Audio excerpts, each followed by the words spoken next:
mag-isa tayo ng bawang. Another nikos-nikos na naman ito mga kumare.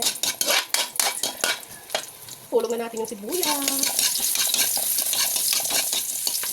Hindi pala nakistart yung video mga kumare, nahihulog ko na yung gulay. Ang nikos-nikos natin ngayon mga kumare ay ginataang kalabasa ulit mga kumare, nahihulog na yung gulay. Ito naman yung cellphone ko, hindi pala nag-start yung video.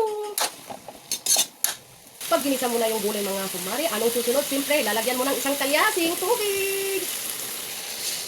Kunti lang kasi bibigyan natin gata mamaya. Pag kumulo na yung tubig mga kumare, ilagay mo na yung pampalasa kung anong gusto mong ilagay na pampalasa mga kumare.